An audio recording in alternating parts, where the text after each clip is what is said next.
جو بات میں نے جملے میں کہی کہ ایک سنگین بات کرنے جا رہا ہوں، پہلے بھی ایک سنگین بات کی تھی، جو بات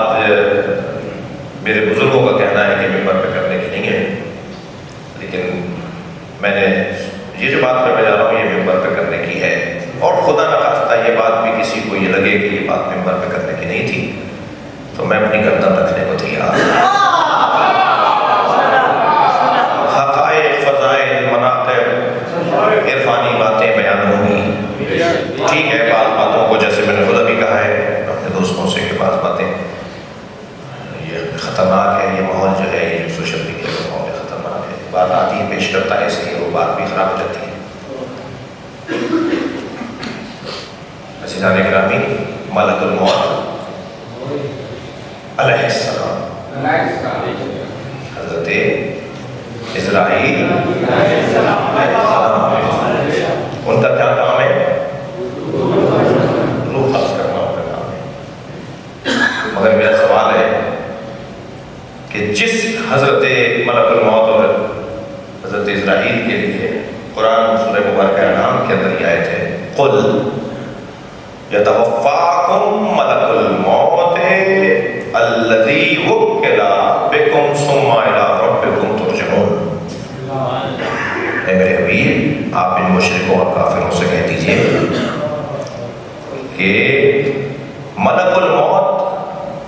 تمہاری روحوں کو قبض کرنے کا ذمہ دار ٹھہرایا گیا ہے۔ ملک الموت تمہاری روحوں کو قبض کرنے کا وکل الذی وکل بکم، ملک الموت تمہاری روحوں کو قبض کرنے کا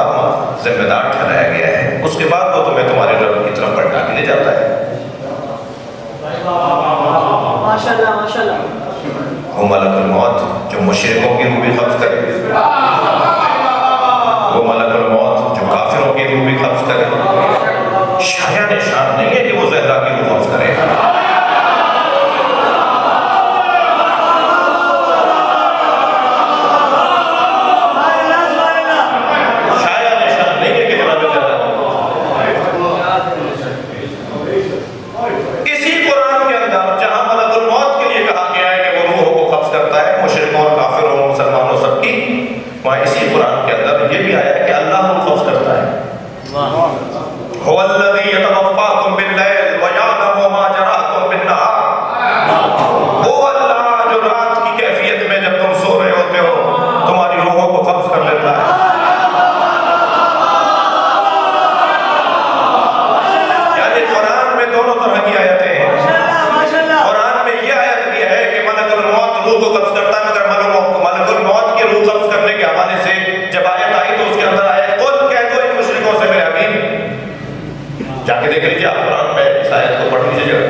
صفحہ نمبر 114 کے اوپر کیا لکھتے ہیں؟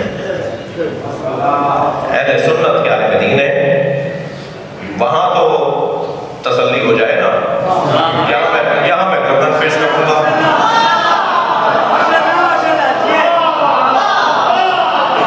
اہل سنت کا موت پر بزرگ عالم علامہ اسماعیل حقی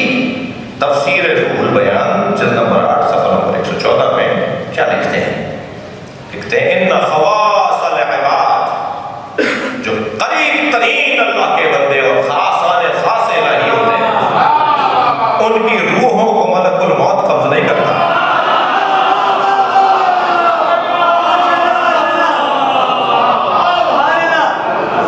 یہ کہہ کر یہ قاعدہ دے کر پھر کہتے ہیں کما رویانہ فاطمہ الزہرا، جیسے کہ روایت کی گئی ہے فاطمہ زہرا کے بارے میں، لما نزل علیہا ملک الموت، جب ملک الموت بی بی پر حاضر ہوا، لما نزل علیہا ملک الموت، جب ملک الموت بی بی پر نازل ہوا، لم ترض بقبضہ،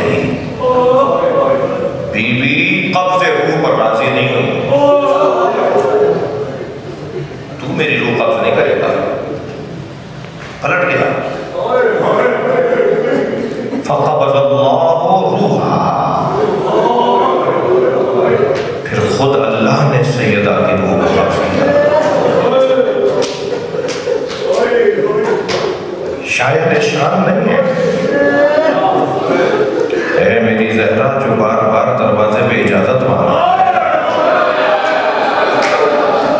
یہ کسی سے اجازت نہیں مانگتا، یہ تمہارے دروازے کی عظمت ہے کہ تم سے اجازت مانگ رہا ہے اور تم لوٹا دیتی ہو اور یہ چلا جاتا ہے۔ اے زہرا، اے زہرا، یہ ملک الموت ہے، یہ ملک الموت ہے جو تم سے آنے کی اجازت مانگ رہا ہے۔ جب سورہ مبارکہ نور 33 آیت نازل ہوئی، فی بیوت اذن اللہ ان ترفع ویذکر فیہا اسمہ، ان گھروں کی تعظیم کرو جن گھروں میں اللہ کا ذکر کیا جاتا ہے۔ اصحاب تشریف فرما تھے، یا رسول اللہ وہ گھر کون سے ہیں جن کی تعظیم کا اللہ حکم دے رہا ہے؟ سرکار نے فرمایا بیوت الانبیاء، وہ انبیاء کے گھر ہیں۔ برابر سے حضرت ابوبکر کی آواز آئی، یا رسول اللہ ھذا المکان منہا، علی و بطول کے گھر کی طرف اشارہ کیا، کہا یہ والا گھر بھی ان گھروں میں ہے جن کی تعظیم کا حکم ہے؟ فوراً فرمایا نبی نے، نعم من افضلہا، یہ ان سب سے افضل ہے، سارے نبیوں کے گھروں سے یہ زہرا کا گھر افضل ہے۔ چلیے اپنے ذہنوں کو ذرا مدینہ لے چلیے، کیا وہ گھر جو تمام نبیوں کے گھروں سے افضل ہو، جس کی تعظیم کا قرآن میں حکم آیا ہو، اس گھر پہ لکڑی